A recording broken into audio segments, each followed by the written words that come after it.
Bismillahirrahmanirrahim. Assalamualaikum warahmatullahi wabarakatuh. Alhamdulillahi rabbil alamin. Alhamdulillahi hamdan yuwafi ni'amahu wa yukafi'u mazidah. Lakal hamdu ya rabbana kama yanbaghi li jalali wajhikal karim wa 'azimi sultanikal qadim. أشهد أن لا إله إلا الله وحده لا شريك له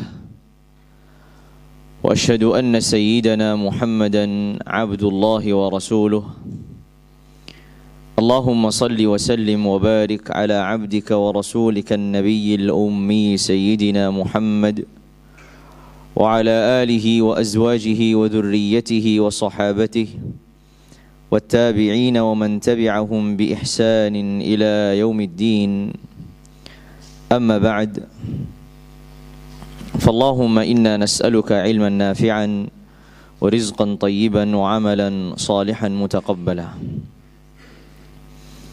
Hadirin sekalian yang dirahmati dan dimuliakan Allah Tabaraka wa Ta'ala, pada kesempatan malam hari ini, pertama yang kita ingat dan yang selalu kita ingat adalah kita berupaya untuk terus bersyukur kehadirat Allah Jalla wa'ala, setidak-tidaknya dengan mengucapkan Alhamdulillah atas karunia dan anugerah yang Allah Azza wa Jalla terus limpahkan kepada diri kita.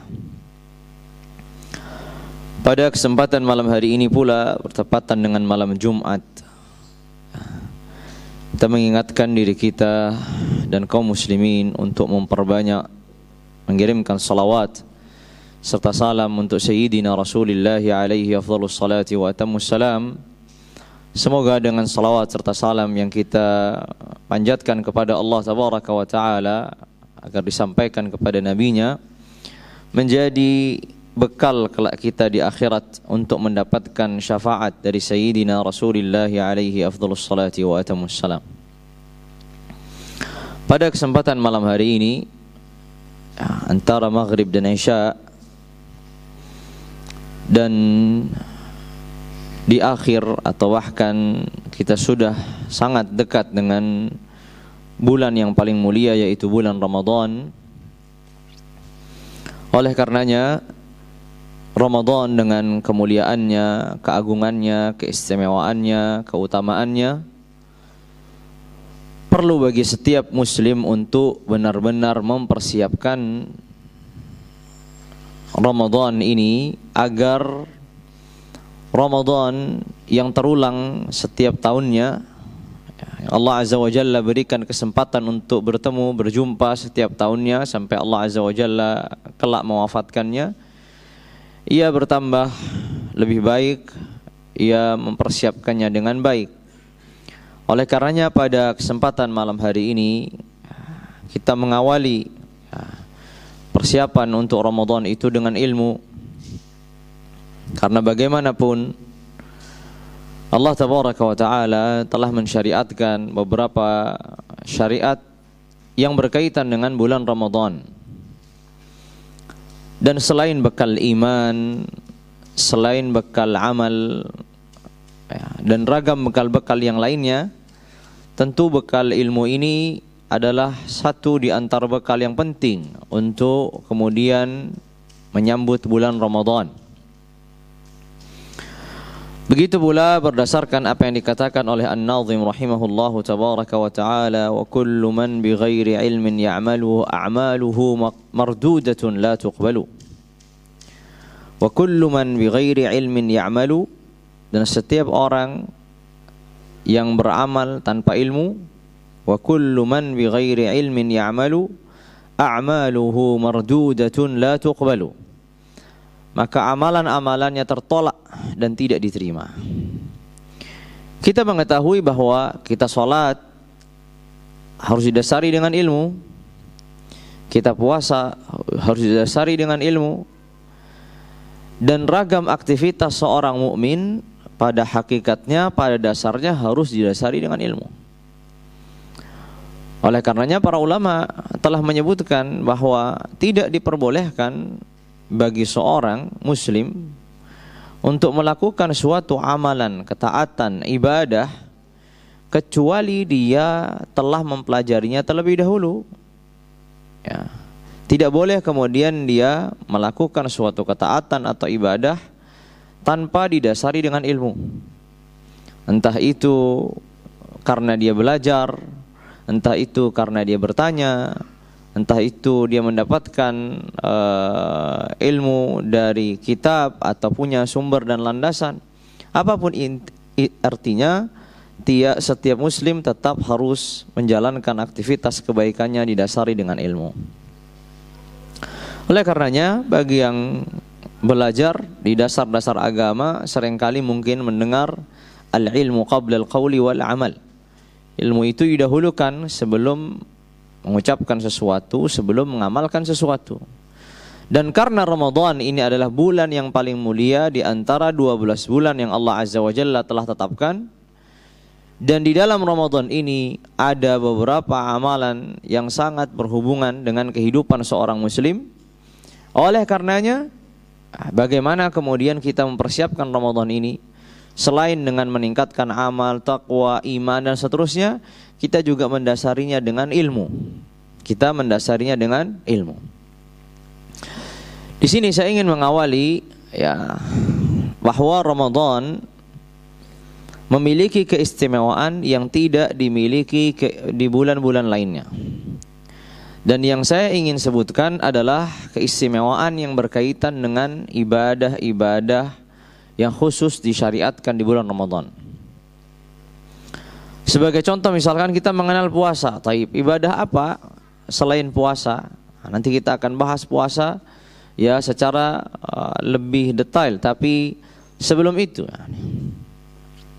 para ulama menyebutkan bahwa ibadah-ibadah yang Allah Tabaraka wa Ta'ala syariatkan imma secara khusus pada dasarnya hanya dilakukan di bulan Ramadan, atau ibadah-ibadah yang pada dasarnya disyariatkan sebelum dan setelah Ramadan, namun di bulan Ramadan lebih ditegaskan.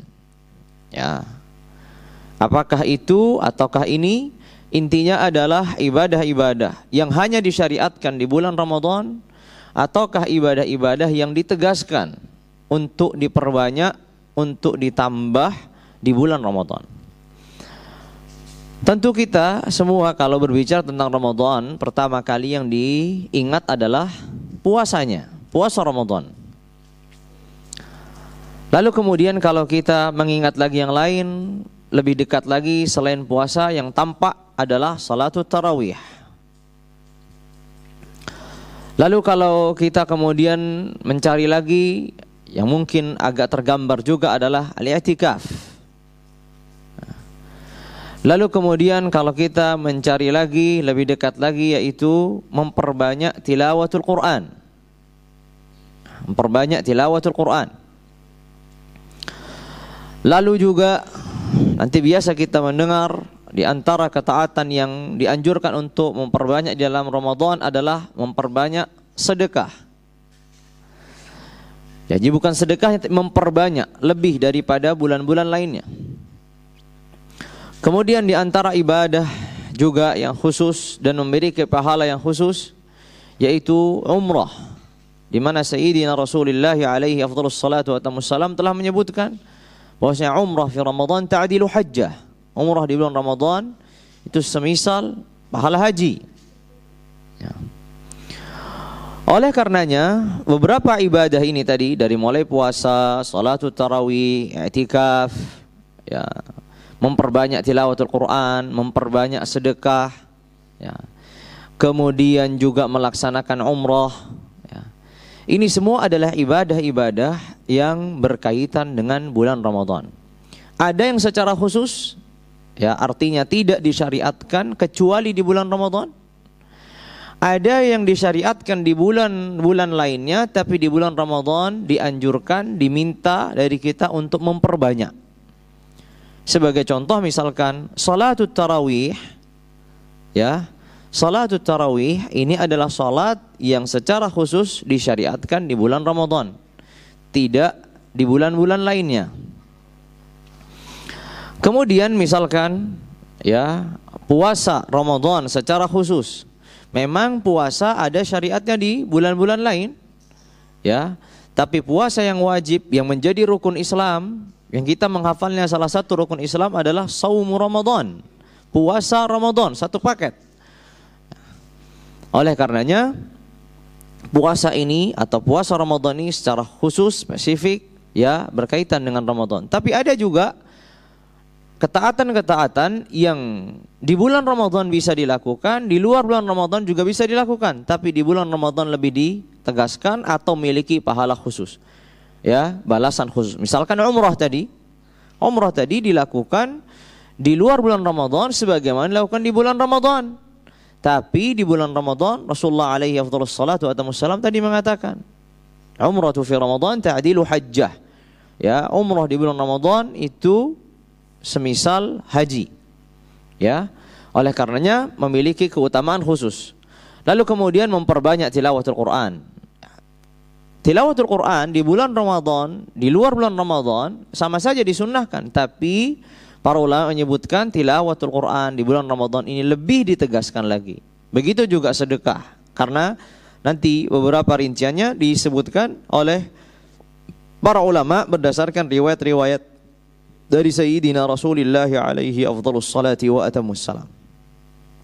Saya mulai terlebih dahulu. Banyak orang, ya,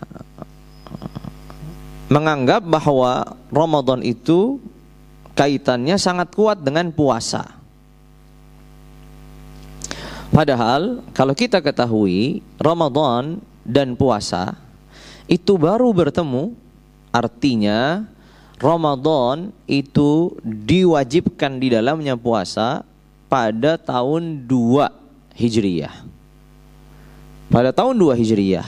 Artinya 13 tahun lamanya ketika Nabi Sayyidina Rasulullah alaihi afdhalus salatu wassalam di Makkah tidak ada syariat puasa Ramadan. Kemudian ketika Nabi menetap 1 tahun, ya, lebih di Madinah belum ada syariat puasa Ramadan. Pertama kali diwajibkannya Ramadan adalah pada tahun 2 Hijriyah. Oleh karenanya para ulama mengatakan Nabi itu puasanya 9 kali sampai dia wafat. Sampai beliau wafat, Nabi puasa 9 kali. Dimulai dari tahun 2 Hijriyah sampai tahun 10. 2, 3, 4 sampai 10 Hijriyah. Jadi berapa kali Nabi puasa Ramadan? 9 kali selama hidupnya. Artinya sebelumnya beliau berjumpa dengan Ramadan, tapi karena belum disyariatkan puasa Ramadan sehingga tidak ada menjalankan puasa. Tapi memang karena Ramadan itu disyariatkan puasa yang fardu, yang rukun Islam, maka yang tergambar dalam benak seorang muslim kalau disebut Ramadan pasti selalu dikaitkannya dengan puasa. Karena kalau kita ditanya rukun Islam pasti syahadat, sholat, zakat, puasa, dan puasa selalu puasa Ramadan. Tapi ini sebagai faidah bahwa Allah Tabaraka wa Ta'ala sendiri ketika menyebut Al-Quran, ketika menyebut Ramadan, ya, Allah tidak menyebut Ramadan sebagai bulan diwajibkannya puasa. Tapi kita baca Syahrul Ramadan alladzi unzila fihil Quran. Ya, di surah Al-Baqarah itu kalau kita membaca Syahrul Ramadan alladzi unzila fihil Quran, bukan dan tidak ada Ramadan itu dikaitkan dengan puasa, kecuali berikutnya faman syahida minkumus syahra falyasum, nanti berikutnya. Tapi pada dasarnya Allah berfirman Syahrul Ramadan alladzi unzila fihil Quran, bulan Ramadan yang diturunkan di dalamnya Al-Quran. Oleh karenanya para ulama menyebutkan hubungan Al-Quran dengan Ramadan itu lebih kuat daripada hubungan puasa dengan Ramadan. Mengapa? Karena Al-Quran sudah diturunkan dari mulai tahun pertama kenabian di bulan Ramadan. Kan kita mengetahui bahwa Al-Quran diturunkan di malam Al-Qadr, Lailatul Qadr. Inna anzalnahu fi lailatin mubarakatin inna kunna mundirin. Atau inna anzalnahu fi lailatul Qadr. Maka kalau kita berbicara tentang hubungan Al-Quran dan Ramadan, lalu dibandingkan dengan puasa dan Ramadan, maka hubungan Al-Quran dengan Ramadan lebih kuat daripada hubungan puasa dengan Ramadan. Mengapa? Tadi jawabannya. Karena Rasulullah alaihi afdhalus salati wa atamus salam sudah berjumpa Ramadan bertahun-tahun sebelum diwajibkannya puasa. Dan semenjak itu beliau sudah diturunkannya Al-Quran, ya, yang pertama kali diturunkan oleh Jibril alaihissalam di bulan Ramadan. Oleh karenanya kita tidak bisa meremehkan atau kemudian menafikan bahwasanya syahrul Ramadan adalah syahrul Quran. Makanya sering kita dengar bulan Ramadan itu bulan Al-Quran, selain bulan Ramadan itu bulan puasa. Ya, lagi-lagi ini perlu untuk menegaskan bahwasanya diwajibkannya puasa Ramadan itu baru di tahun 2 Hijriyah. Sedangkan diturunkannya Al-Quran semenjak tahun pertama kenabian. Artinya Al-Quran sudah turun 14 tahun dan memiliki hubungan erat dengan Ramadan sebelum disyariatkannya puasa. Sudah jelas ya? Jadi 13 tahun Al-Quran diturunkan, dan pertama kali diturunkan di bulan Ramadan. Lalu 1 tahun ketika Nabi di Madinah belum disyariatkannya puasa. Dan kita mengetahui dalam beberapa riwayat bahwasanya Jibril alaihissalam selalu turun untuk menjumpai Nabi dan murajaah. Ya, sama-sama kemudian Jibril membacakan kepadanya Al-Quran dan Nabi juga membacakan kepada Jibril Al-Quran. Saling simak menyimak, yang disebut dengan tadarus Al-Quran. Dan itu sudah berlaku sebelum diwajibkannya puasa. Ya, makanya ini sebagai faidah. Oleh karenanya bagaimana kalau kelak datang Ramadan kita sudah mempersiapkan diri untuk menyiapkan Al-Quran itu. Ya. Lalu kemudian faidah yang lain yang tidak kalah penting adalah kalau kita sudah mengetahui bahwasanya Al-Quran atau tilawatul Quran, melantunkan Al-Quran di bulan Ramadan itu memiliki keistimewaan yang bahkan tadi istimewaannya, kedekatannya, keakrabannya lebih lama, lebih jauh daripada puasa itu sendiri. Hal yang lain adalah Al-Quran secara khusus memiliki hubungan dengan Ramadan secara khusus itu di malam harinya. Mengapa di malam harinya? Karena Al-Quran diturunkan di malam atau di siang? Di malam. Apa dalilnya? Inna anzalnahu fi lailatul qadr. Malam atau siang itu? Malam. Ya, malam. Oleh karenanya kita mengenal, ya, kita mungkin bertanya, di negeri kita dari semenjak lama ada namanya tadarus Al-Quran. Kapan dilakukannya? Di malam. Bertanya, kenapa kok di malam, kenapa nggak di siang? Oh, di siang orang sibuk.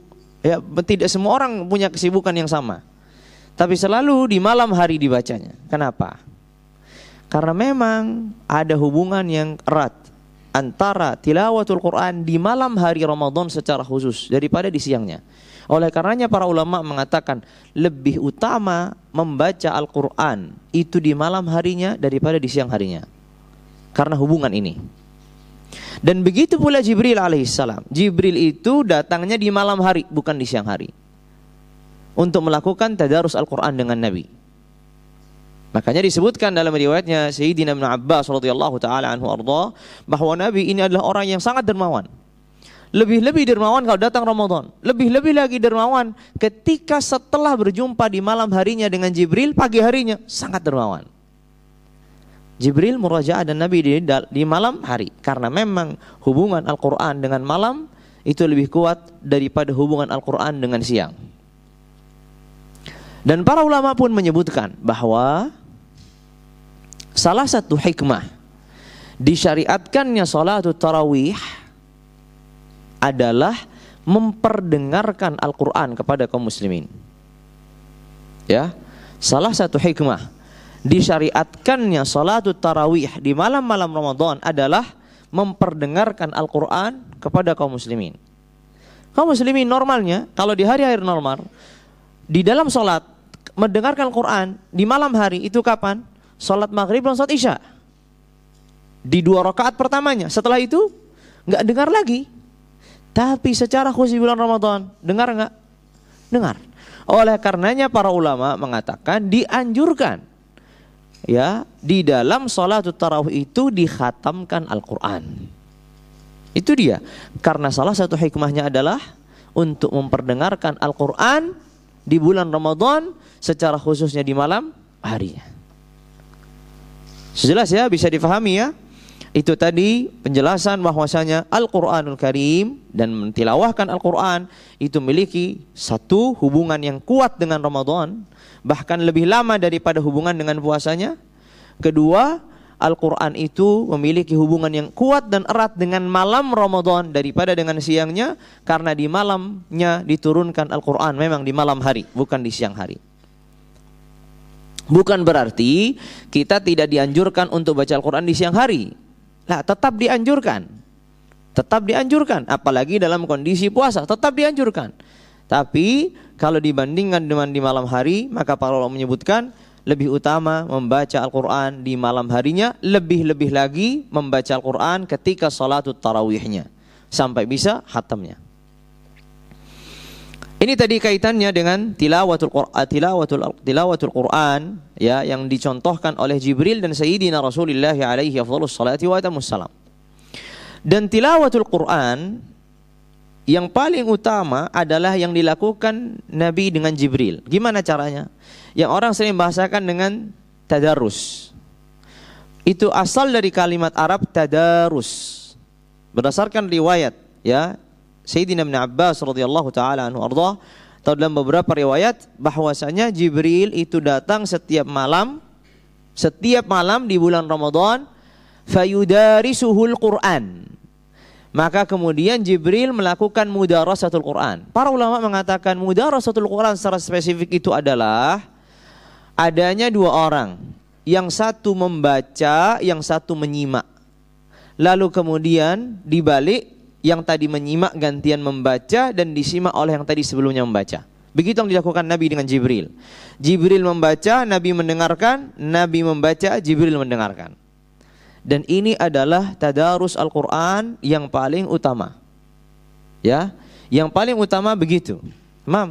Tinggal kemudian ya repotnya kalau kita mencari pasangan gitu kan. Siapa yang mau menyimak, lalu siapa yang mau kita simak. Tapi Jibril alaihissalam dengan Sayyidina Rasulullah alaihi afdhalus salati wa atamus salam, begitulah caranya. Ini disebutkan oleh para ulama dan ini yang paling afdhal.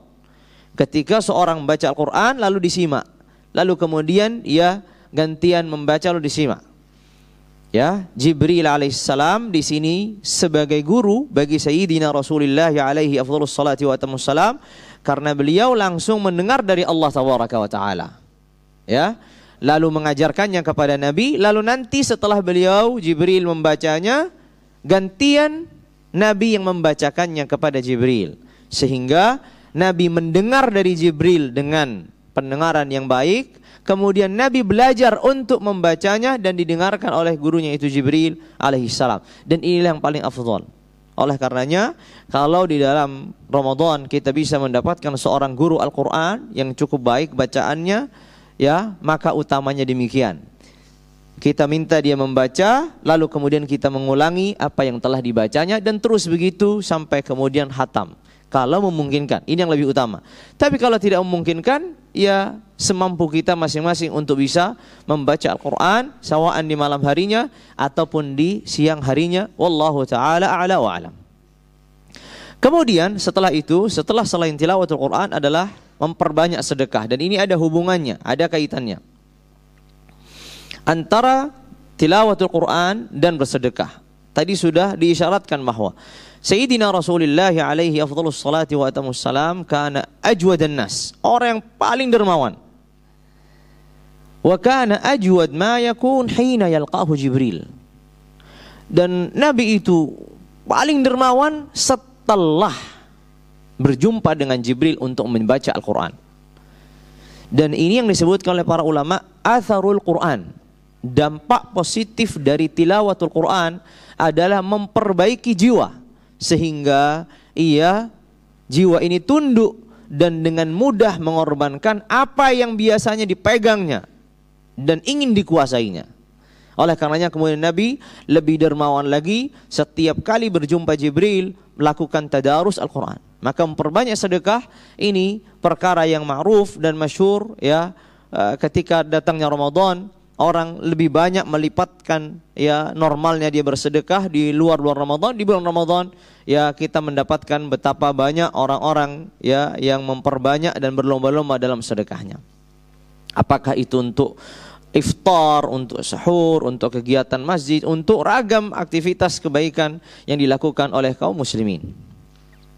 Kemudian kaitannya yang lain selain Al-Quran, selain sedekah adalah umrah tadi. Umrah ini disyariatkan di sepanjang tahun. Ya, disyariatkan di sepanjang tahun. Ada perbedaan di kalangan para ulama di bulan-bulan haji atau di waktu-waktu haji. Tapi ala kulli hal, secara global umrah ini tidak memiliki waktu khusus, tidak sebagaimana haji. Kalau haji memiliki waktu khusus. Namun para ulama mengatakan lebih dianjurkan kalau umrah ini dilakukan di bulan Ramadan. Berdasarkan sabda Sayyidina Rasulullah alaihi afdhalus salati wa atamus salam, al-umratu fi Ramadan ta'dilu hajjah. Umrah di bulan Ramadan itu seperti haji. Seperti haji. Pahala yang besar, luar biasa. Oleh karenanya bulan yang paling penuh jamaah umrah itu pasti bulan Ramadan. Ya, tapi memang melaksanakan umrah di bulan Ramadan itu benar-benar menguras tenaga, ya, dan betul-betul mempersiapkan. Makanya biasanya jamaah Indonesia yang umrah di bulan Ramadan itu biasanya yang sudah biasa umrah, karena tidak kaget. Karena orang kalau pertama kali umrah di bulan Ramadan itu akan terasa beratnya, ya, karena dalam kondisi puasa ramainya luar biasa dan setiap tahun peningkatannya luar biasa. Ya, apalagi kalau sudah masuk 10 hari terakhir, apalagi di malam-malam ganjil. Wah, itu sudah luar biasa. Ya, sering disebut bahkan lebih banyak daripada jumlah haji, yani. Apapun itu, intinya umrah di bulan Ramadan ini dianjurkan berdasarkan tadi sabda Sayyidina Rasulullah alaihi afdhalus salatu wa atamus salam. Tapi uniknya yang perlu kita ketahui bahwa Rasulullah alaihi afdhalus salatu wa atamus salam sepanjang hidupnya tidak pernah melaksanakan umrah di bulan Ramadan. Ya, Rasulullah sepanjang hidupnya semenjak, ya, disyariatkan umrah, disyariatkan haji dan seterusnya, Rasulullah itu umrah 4 kali. Rasulullah umrah 4 kali. Dan seluruhnya bukan di bulan Ramadan. Ya, dan seluruhnya bukan di bulan Ramadan. Umrah yang pertama yang disebut dengan Umratul Hudaybiyah, di mana Rasulullah berangkat umrah namun digagalkan oleh Quraisy di tahun 6 Hijriyah. Lalu kemudian di tahun berikutnya Umratul Qadha, umrah pengganti umrah sebelumnya, ya, di tahun ke-7. Dan berhasil Rasulullah umrah karena telah terjadi kesepakatan dan perdamaian antara Rasulullah dan Quraisy. Umrah yang ketiga adalah Umratul Ji'ranah atau Ji'ranah. Setelah Nabi pulang dari perang Hunain dan seterusnya, umrah dari Ji'ranah. 3 umrah ini, Umratul Hudaybiyah, Umratul Qadha dan Umratul Ji'ranah, terjadi di bulan Dzulqa'dah. 3 umrah ini. Kemudian umrah yang keempat, umrah yang dilakukan Nabi bersama hajinya, Hajjatul Wada', haji yang terakhir. Dan itu juga terjadi di bulan haji, bukan di bulan Ramadan. Ya, dan itu terjadi di bulan haji, bukan di bulan Ramadan. Para ulama menyebutkan mengapa Rasulullah tidak memilih di bulan Ramadan dan Rasulullah memilih di bulan-bulan haji. Ya. Sayyidina Rasulullah alaihi afdhalus salatu wa atamus salam melakukan itu untuk mengikis keyakinan orang-orang Quraisy yang melarang ibadah umrah di bulan-bulan haji. Ya. Jadi Quraisy dan orang-orang Arab terdahulu itu melarang ibadah umroh di bulan-bulan haji. Karena mereka meyakini bulan haji ya khusus haji, tidak ada umroh di dalamnya. Maka Sayyidina Rasulullah alaihi afdhalus salati wa atammus salam sengaja melakukan berulang-ulang kali ibadah umroh di bulan-bulan haji, dari mulai Dzulqa'dah tadi 3 kali di Dzulqa'dah, 1 lagi di Dzulhijjah tadi, dengan apa? Dengan alasan untuk menepis, mengikis pemahaman Quraisy dan orang-orang kafir kala itu yang melarang umroh di bulan haji, sedangkan Islam tidak melarang umroh di bulan haji. Kenapa harus terulang-ulang? Karena memang keyakinan ini sangat melekat. Bahkan di Hajjatul Wada' sekalipun masih ada sebagian sahabat yang mempertanyakan. Ini menunjukkan melekatnya keyakinan itu karena memang sudah menjadi tradisi orang-orang Arab kala itu tidak ada umrah di bulan haji. Ala kulli hal. Namun yang perlu kita ketahui, bukan berarti kemudian umrah di Ramadan tidak disyariatkan. Ya. Karena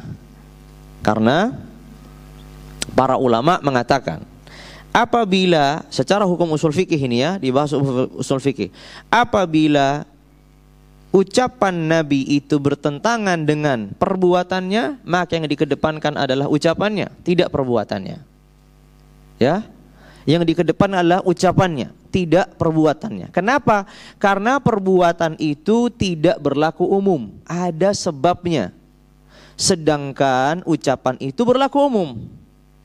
Ya, tidak hanya berkaitan dengan sebab tertentu.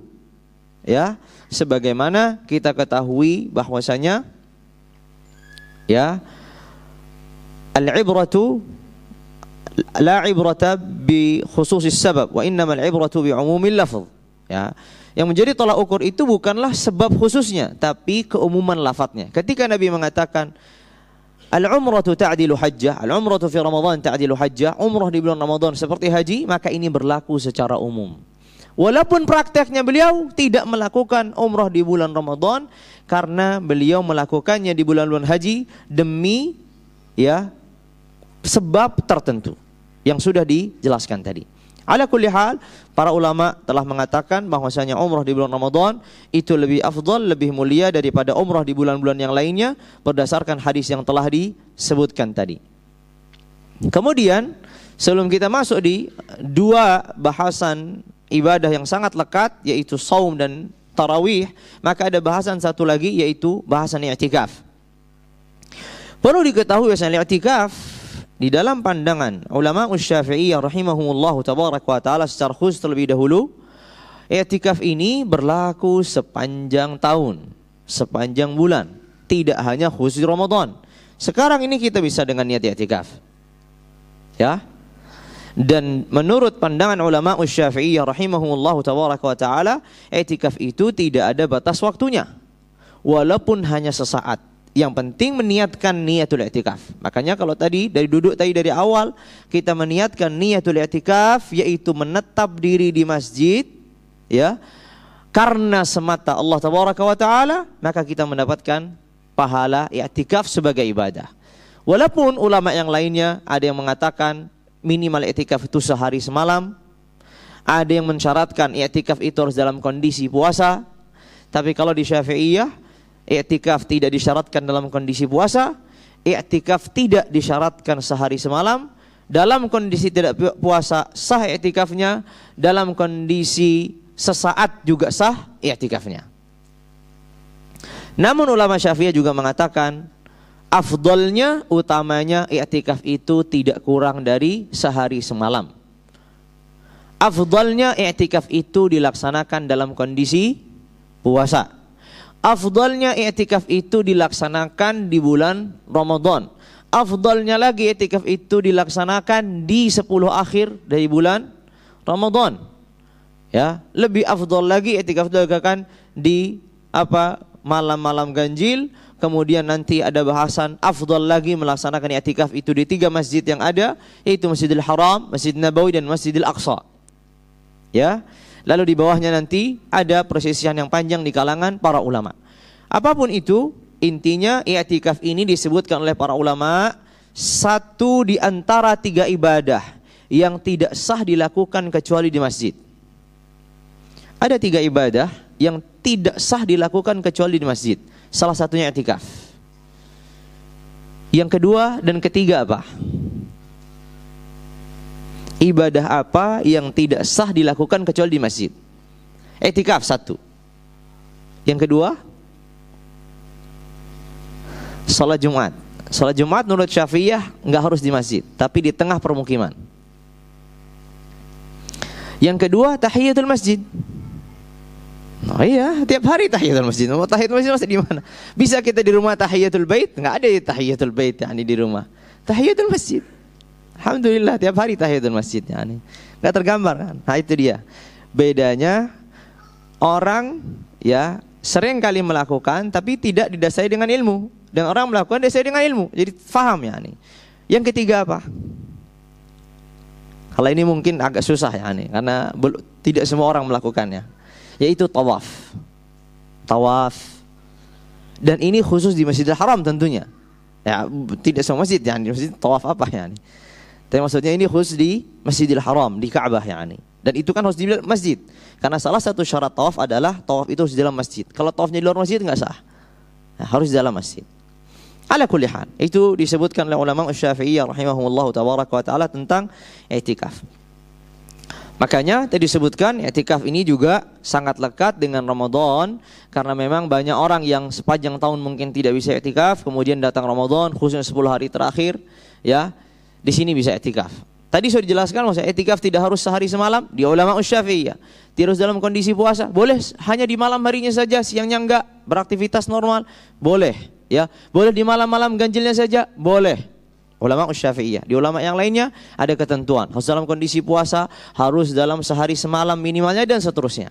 Ala kulli hal, apapun itu, intinya begitu yang disebutkan oleh para ulama rahimahumullah tabaraka wa taala. Kemudian berikutnya, ya sebelum saya puasa itu salatul tarawih dan salatul witr. Salatul tarawih dan salatul witr, ya tentu yang sebelum-sebelum tadi banyak juga hukum yang harus dibahas.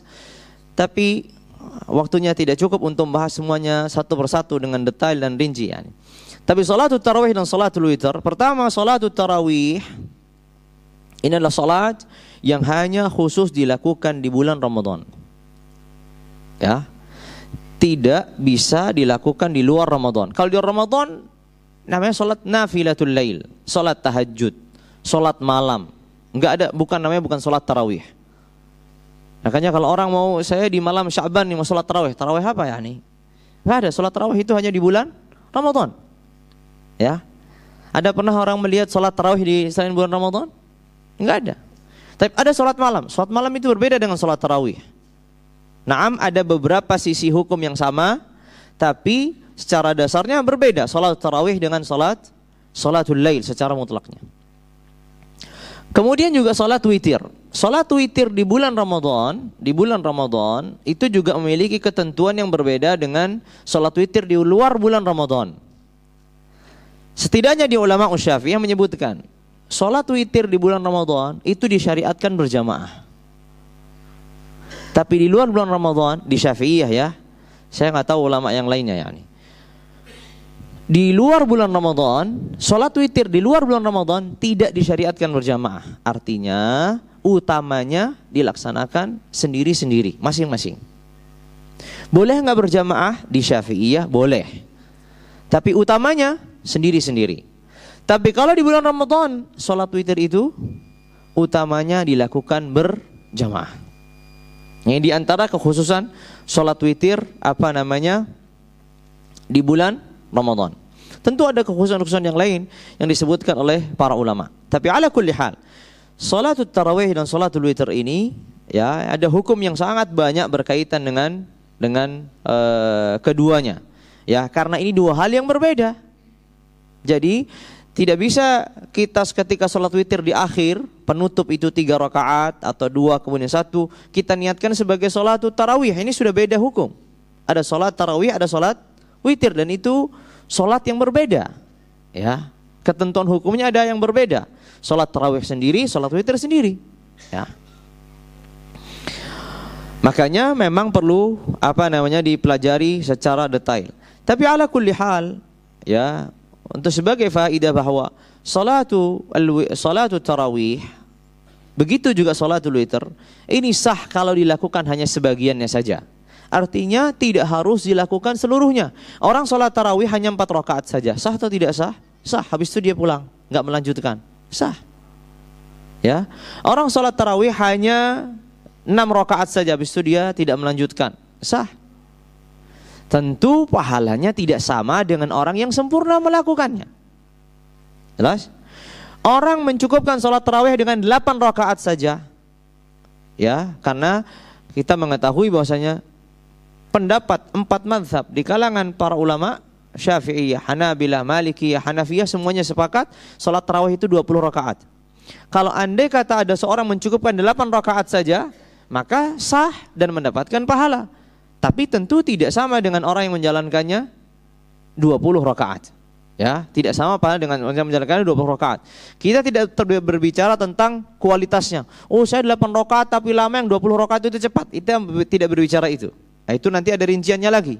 Tapi kita berbicara pada zat salatnya. Ya, zat salatnya. Ala kulli hal, apapun itu, ya, ini hanya sebagai tambahan faedah berkaitan tentang salatul tarawih, begitu ya salat witir. Artinya kalau orang salat tarawih witir misalkan hanya 3 rakaat saja, cukup, ya cukup. Dia mau 11 rakaat juga bisa. 7 rakaat juga bisa, 5 rakaat juga bisa, 9 rakaat juga bisa. Ya. Karena salatul tarawih, salatul witir paling sedikit 1 dan paling banyak 11. Ya, begitu dalam pandangan ulama Syafi'iyah rahimahumullahu tabaraka wa taala. Ini waktunya Isya ya. Gimana, azan dulu? Udah waktu qomat bahkan ya? Belum ya? Silahkan azan dulu ya. Kemudian berikutnya adalah berkaitan tentang puasa. Nanti apabila ada hal-hal yang perlu ditanyakan, nanti dibuka ruang insyaallah tabaraka wa taala. Karena subhanallah waktunya sangat singkat berkaitan dengan persiapan Ramadan ini. Yang terakhir adalah berkaitan dengan puasa Ramadan. Kita perlu mengetahui bahwasanya puasa Ramadan ini adalah puasa satu-satunya menjadi rukun Islam. Tapi tidak satu-satunya puasa yang wajib. Ya, sekali lagi, puasa Ramadan ini puasa satu-satunya yang menjadi rukun Islam. Tapi bukan satu-satunya puasa yang wajib. Adakah puasa wajib selain puasa Ramadan? Ada, banyak. Puasa apa contohnya? Puasa nazar. Paling mudah itu menggambarkannya ya, puasa nazar. Ada yang lain. Qadha Ramadan, masih kaitan sama Ramadan.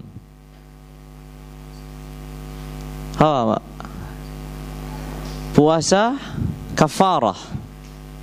Membayar kafarah 2 bulan berturut-turut karena membunuh tidak sengaja atau karena membunuh karena salah. Ada puasanya ya nih. Banyak orang nggak paham ini ya nih. Ayatnya dalam Al-Qur'an jelas ya. Ya, 2 bulan berturut-turut. Atau misalkan karena zihar, atau karena bersetubuh di bulan Ramadan. Ala kulli hal, puasa kafarah. Ada juga karena bersumpah, melanggar sumpahnya. Itu puasa kafarah. Apapun itu, intinya puasa yang wajib itu ada banyak. Tapi yang menjadi rukun Islam itu puasa Ramadan. Ya, menjadi rukun Islam itu puasa Ramadan. Sebagaimana zakat, nih sering banyak orang salah ya nih. Sebagaimana zakat itu yang wajib banyak. Ya, ada zakat ini, ada zakat itu, ada zakat. Tapi yang menjadi rukun Islam, itu zakat apa? Zakat emas dan perak. Zakat peternakan onta, sapi dan kambing. Tidak selainnya. Zakat pertanian. Ya, biji-bijian yang menjadi makan pokok atau buah secara khusus kurma dan anggur. 3 itu. Ada lagi? Zakat fitrah. Zakat fitrah ini wajib, tapi bukan menjadi rukun Islam. Makanya kalau di dalam fikih nggak disebut zakat fitrah itu di bahasan zakat. Kecuali setelah selesai membahas zakat yang menjadi rukun Islam, baru kemudian dibahas zakat fitrah. Kadang juga zakat fitrah dibahasnya di bahasan puasa. Karena memang zakat fitrah itu wajib. Saya tidak katakan tidak wajib ya. Zakat fitrah wajib, tapi bukan bagian dari rukun Islam. Baru pertama kali dengar ya. Alhamdulillah ya ini. Setidaknya sudah dengar. Apa? Orang pasti kalau disebut zakat sebagai rukun Islam, contohnya zakat fitrah, tidak tepat. Ya. Yang tepat adalah zakat fitrah itu bagian dari kewajiban, jelas. Seperti zakat perdagangan, wajib kan? Tapi bukan bagian dari rukun Islam. Ya. Zakat perdagangan ini wajib, tapi bukan bagian dari rukun Islam. Yang menjadi rukun Islam itu adalah zakat-zakat yang disepakati oleh para ulama, dan bagi yang mengingkarinya bisa dihukumi kafir. Zakat emas dan perak, zakat peternakan onta, sapi dan kambing, zakat pertanian, biji-bijian yang menjadi makan pokok, atau buah secara khusus kurma dan anggur, bukan selainnya. Ya. Sedangkan yang lainnya, ya, misalkan ada zakat pertambangan, ada zakat dari harta yang ditemukan ya galian misalkan tertimbun, itu ada bahasannya. Zakat perdagangan misalkan, zakat fitrah misalkan dan seterusnya, itu zakat-zakat yang diwajibkan setidaknya bagi ulama Syafi'iyah dan beberapa ulama lainnya, tapi bukan bagian dari rukun Islam. Ya, sebagaimana juga haji. Haji itu yang rukun Islam yang sekali, yang pertama dilakukan, setelahnya kan enggak. Tapi tetap dianjurkan atau tidak? Tetap dianjurkan. Orang kalau bisa haji tiap tahun, alhamdulillah. Nah, ini tetap dianjurkan. Tapi yang menjadi rukun Islam yang pertama, yang berikutnya itu sunnah. Ala kulli hal, ya. Maka puasa Ramadan ini hanyalah puasa satu-satunya menjadi rukun Islam, walaupun tidak menjadi satu-satunya puasa yang wajib. Ya, ada puasa yang wajib selain puasa Ramadan. Oleh karenanya konsekuensinya nanti para ulama menyebutkan siapapun yang mengingkari kewajiban puasa Ramadan, maka apa? Maka dia kafir. Ya, walaupun dia tetap puasa, tapi dia menganggap puasanya sunnah saja, dia dikafirkan oleh para ulama. Jelas? Tapi kalau dia tidak menjalankan puasa Ramadan tapi meyakini kewajibannya, hanya saja saya belum bisa, saya masih belum dapat hidayah, bahasa sebagian orang yang malas begitu, tapi dia tidak dikafirkan. Ya, karena dia tidak mengingkari sesuatu yang secara darurat dianggap bagian dari agama. Ya. Makanya puasa Ramadan ini memiliki kekhususan yang tidak dimiliki oleh apa? Oleh puasa-puasa lainnya di luar bulan Ramadan. Kemudian, ya, puasa Ramadan ini ya, disebutkan oleh para ulama memiliki ketentuan. Di antara ketentuannya adalah bahwa puasa Ramadan ini ya, ketika datangnya bulan Ramadan, tidak bisa kemudian seorang melaksanakan puasa selain Ramadan. Ya. Kalau yang lainnya, misalkan datang hari Senin, bisa nggak dia menjalankan puasa di hari Senin itu sebagai puasa qadha? Bisa, di luar bulan Ramadan. Tapi kalau sudah datang Ramadan, maka tidak sah melaksanakan puasa apapun kecuali puasa Ramadan. Jadi datang Ramadan, saya mau puasa hari Senin aja yang sunnah, nggak sah puasa yang Senin, dan nggak sah pula puasa Ramadannya, karena niatnya puasa Senin yang sunnah. Datang hari Kamis di bulan Ramadan, dia puasa dengan niat sunnah hari Kamis di bulan Ramadan, maka tidak sah puasa sunnahnya dan tidak sah juga puasa Ramadannya, karena dia niatnya kan sunnah Kamis. Oleh karenanya ini yang disebutkan oleh para ulama wajibun mudayyak, kewajiban yang sempit, tidak sah dilakukan kewajiban yang sama di waktu yang sama, karena hanya cukup satu saja, yaitu puasa Ramadan. Tentu kemudian para ulama rahimahumullah tabaraka wa ta'ala menjelaskan ya ahkam Ramadan yang berkaitan tentang niatnya, berkaitan tentang pembatalnya dan seterusnya. Berkaitan tentang Ramadan dengan niatnya, ya, niat Ramadan pertama oleh para ulama menyebutkan niat puasa Ramadan itu di Syafi'iyah, ya, dan itu juga pendapatnya jumhur, mayoritas ulama, Yang berbeda di sini adalah Malikiyah saja, dan sebagian ulama lainnya harus diperbarui setiap malamnya. Harus diperbarui setiap malamnya. Artinya setiap malam diperbarui, setiap malam selama 30 hari atau 29 hari tadi. Setiap malamnya harus diperbarui. Tidak cukup niatnya di awal bulan Ramadan saya niat puasa 30 hari atau 29 hari atau puasa 1 bulan, enggak cukup. Harus diperbarui setiap malamnya. Kecuali pandangan ulama Malikiyah di sini yang mengatakan cukup puasa atau meniat di awal malam Ramadan untuk niat 1 bulan utuh. Tapi jumhur ulama termasuk Syafi'iyah harus meniatkan setiap malamnya. Kenapa harus setiap malam? Karena puasa itu berdiri sendiri setiap harinya. Nyambung atau berdiri sendiri? Berdiri sendiri, karena kan terpisah dengan buka. Kan ada jeda bukanya, ya kan? Berarti kan sudah pisah. Seperti sholat, salam jedanya. Mau tambah 2 rakaat kan niat baru lagi. Nggak bisa niat yang sebelumnya. Baru lagi. Misalkan sholat tarawih, ya, yang 8 rakaat gimana? Ya 2 rakaat, niat baru lagi, 2 rakaat, niat baru lagi, kan begitu. Nggak dirapel ya, atau di awal semua saya niat 8 rakaat, ya, diperbarui setiap 2 rakaatnya. Sama juga dengan puasa, diperbarui setiap malamnya karena sudah batal kan, sudah selesai, yaitu dengan berbuka. Diperbarui setiap malamnya. Kemudian diantara ketentuan niat yang tidak kalah pentingnya juga adalah, ya, meniatkannya itu di malam hari. Dan ini mayoritas para ulama harus meniatkan di malam hari. Artinya tidak bisa meniatkannya di siang hari. Ya, orang tidur dari semenjak sebelum maghrib sampai terbit fajar, belum niat puasa. Tiba-tiba dikasih tahu ini Ramadan, nggak bisa dia sekarang meniatkan.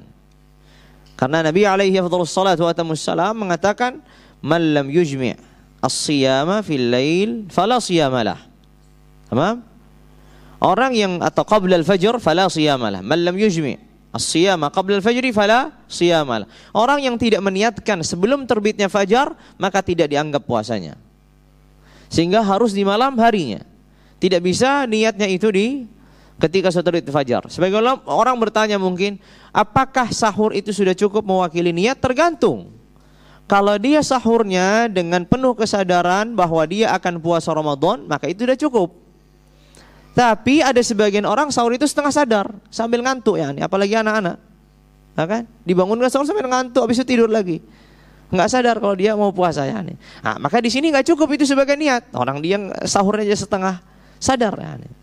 Makanya, apakah sahur itu sudah mewakili niat puasa Ramadan setiap sahur? Jawabannya tergantung kesadaran ketika sahur. Kalau ketika sahur dia sadar, dia sahur kenapa? Oh, saya sahur ya puasa untuk puasa Ramadan. Ya berarti sudah cukup itu sebagai niat puasa Ramadan. Tapi kalau sahurnya masih setengah sadar, ya ada sebagian orang sangat ngantuk sehingga nggak sadar makan ya nih.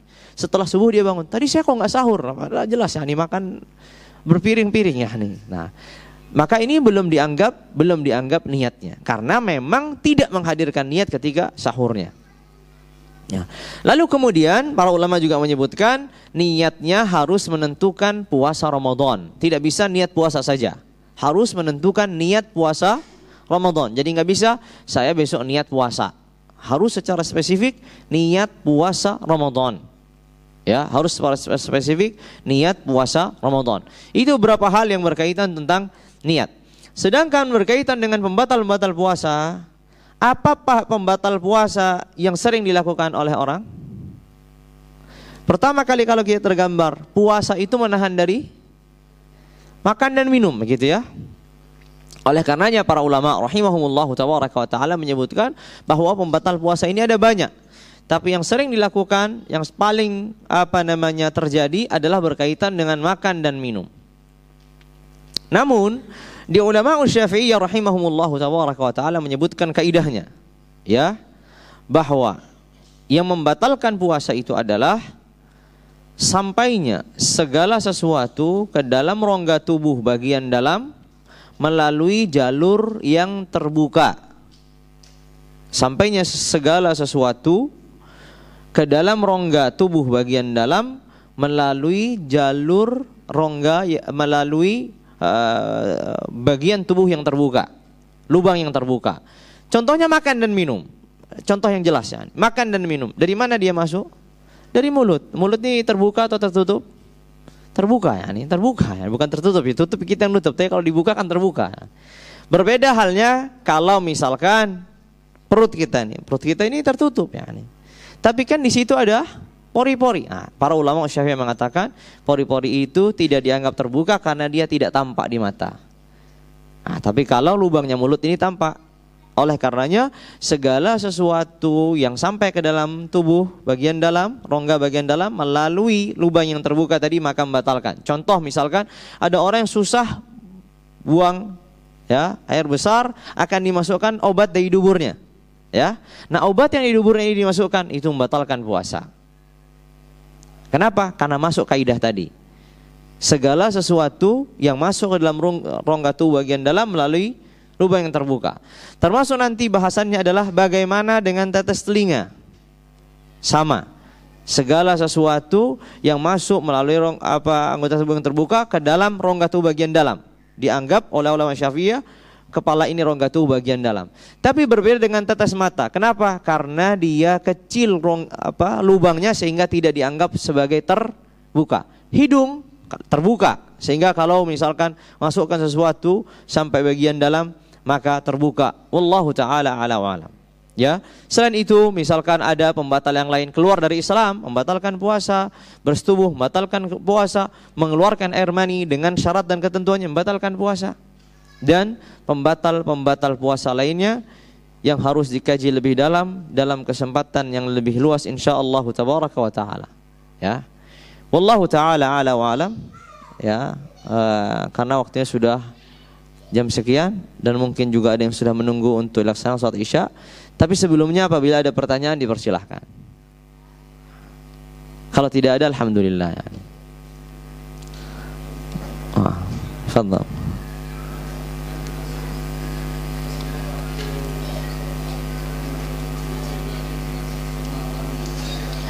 Nah, maksudnya seperti apa-apanya di rumah?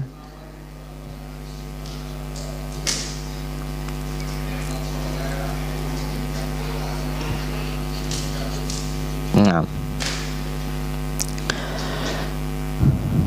di dalam riwayat itu Ibnu Abbas radhiyallahu taala anhu ardhahuma mengatakan bahwasanya Rasulullah itu ajwadun nas bil khair.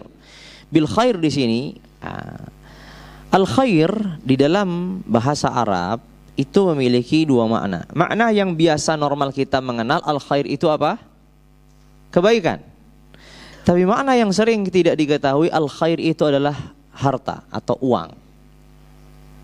Allah tabaraka wa taala ketika berfirman, "Walau kuntu a'lamul ghaiba lastakthartu minal khair." Ya, Nabi diperintahkan untuk mengatakan kepada umatnya, kalau aku mengetahui hal yang gaib, maka aku akan memperbanyak al-khair. Bukan khair diartikan oleh para tafsir adalah al-mal. Aku akan banyak harta. Karena tahu yakni gaib. Makanya zahir dari ibarah atau dari riwayat ini, kedermawanan itu memang berkaitan dengan harta. Walaupun memang sebagian ulama mengatakan bahwa kedermawanan ini atau al-judu itu lebih umum daripada sedekah. Ya. Al-jud ya, kedermawanan itu lebih umum daripada sedekah yang berkaitan dengan harta. Itu sebagian ulama mengatakan demikian. Tapi sebagian yang lainnya mengaitkan hadis ini secara spesifik dengan sedekah, artinya dengan hartanya. Fa'ala kulli hal, yang tidak bisa dengan hartanya langsung, dengan kebaikannya, dengan mengharapkan Allah tabaraka wa ta'ala memberikan kebaikan di dalamnya. Kan tidak terlarang berbuat baik dengan apapun. Tapi zahirnya dari hadis ini berkaitan dengan hartanya. Wallahu ta'ala a'la wa alam. Ada lagi mungkin tanyakan? Cukup ya? Silakan.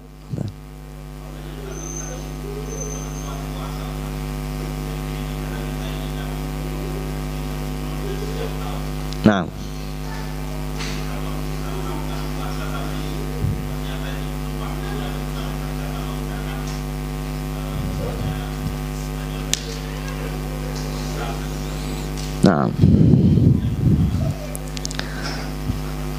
mau jawaban yang seperti apa ya?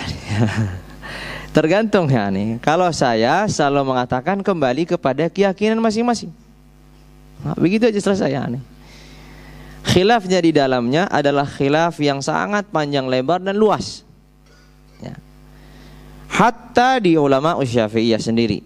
Ya, saya karena lebih banyak mengkaji fikih Syafi'i, di dalam ulama Syafi'iyah sendiri mengatakan Al-Imam Ar-Ramli rahimahullahu tabaraka wa ta'ala berfatwa. Ini karena secara spesifik tadi sebenarnya nyinggungnya satu hal ya nih, berkaitan dengan hisab ya nih. Al-Imam Ar-Ramli rahimahullahu tabaraka wa ta'ala mengatakan bahwasanya orang yang ahli falak dan dia meyakini sudah masuk Ramadan dengan hitungannya, maka dia wajib menjalankan apa yang diyakininya. Dan orang yang percaya dengan keyakinan tersebut, maka dia juga wajib mengikuti keyakinan tersebut. Sebagai contoh, oleh karenanya ya, itu yang didasari oleh sebagian ulama kontemporer yang mengikuti hisab secara mutlak ya, dan itu memang ada. Nah, kemudian nanti ya bergantung dengan apa namanya keyakinan masing-masing. Fa'ala kulli hal, ketika memang sudah adanya kesepakatan di suatu negeri dengan aturan tertentu, maka ya sudah sesuai dengan kesepakatan itu. Tapi kalau di negeri tersebut memberikan kebebasan, maka kembali lagi ya, ilmu fikih itu luas dan kembali kepada keyakinan masing-masing. Salah dan tidak salahnya ya berbeda-beda setiap orang. Ya.